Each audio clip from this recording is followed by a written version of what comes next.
ऊपर एक सुपरवाइजर को बनाए, ये सुपरवाइजर्स को बैलेंस करने के लिए मंडल लेवल पे प्रोसेस किए, उसके ऊपर कलेक्टर, उसके ऊपर प्लानिंग डिपार्टमेंट, उसके ऊपर चीफ सेक्रेटरी, उसके ऊपर my deputy cabinet sub committee, उनके ऊपर deputy chief minister and finally chief minister.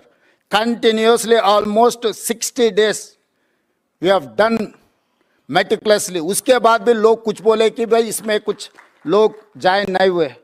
बाद में फिर 15 days I have reopen, I have given toll free number, I have given online application, I have told her सरकार के office में एक counter बनाया, कोई भी ऑफिस आवर्स में आप आओ बोलो, नहीं तो टोल फ्री नंबर में बोलो, मैं अधिकारी को आपके घर पे भेजूंगा।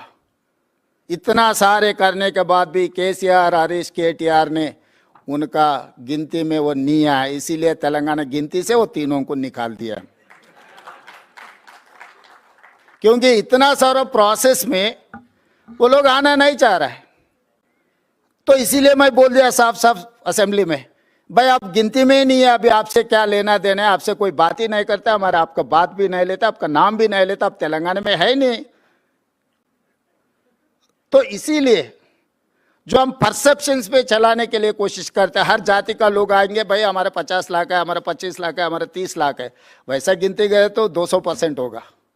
इसीलिए आज एक्चुअल डेटा है, ये एक्चुअल डेटा में जिनको जिनको वेलफेयर, डेवलपमेंट, एजुकेशन, ये सब सारे एजुकेशन के बारे में कैसे करना है, क्या करना है, ये सब सारे सोचे हम लोग। इसीलिए हम लोग एजुकेशन एम्प्लॉयमेंट के लिए एक बिल बनाया 42% रिजर्वेशन बढ़ाने के लिए, एंड पॉलिटिकल रिजर्वेशन के लिए 42% हम कैबिनेट बिल बना दे के through governor president of India को अब आगे 3 महीने से हमारा 2 बिल, एजुकेशन एम्प्लॉयमेंट का बिल और पॉलिटिकल बिल भी वहीं राष्ट्रपति जी का ने पेंडिंग है।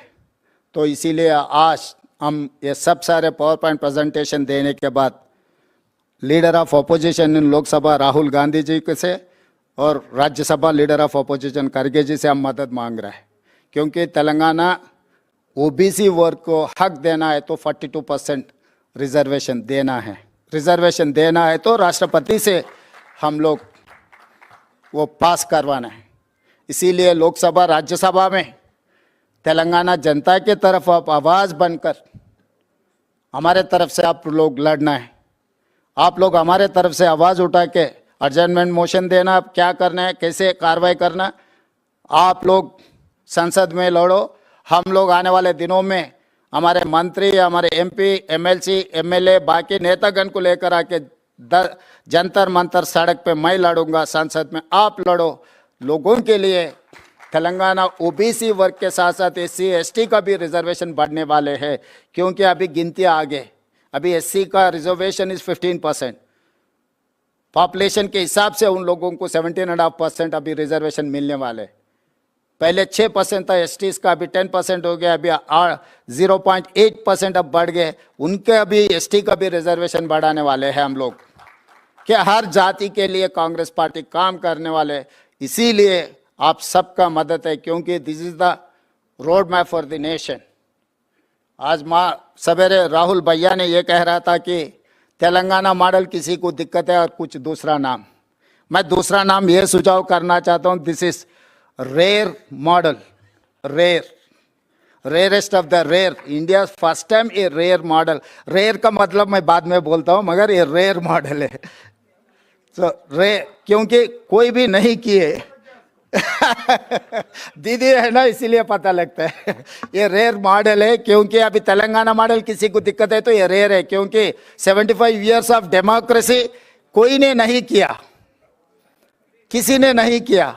इसीलिए ये रेयर मॉडल को हम अडॉप्ट कर लेंगे, ये रेयर मॉडल लेकर देश में हम आगे जाएंगे। फाइनली ये letter, this is for me life time achievement, this is for me Oscar award, this is for me Nobel prize.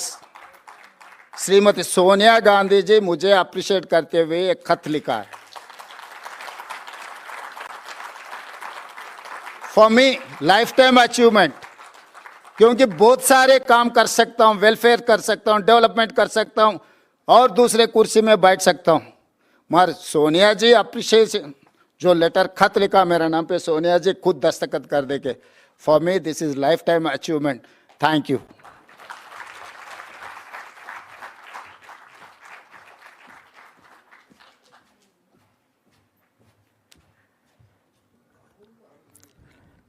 देश की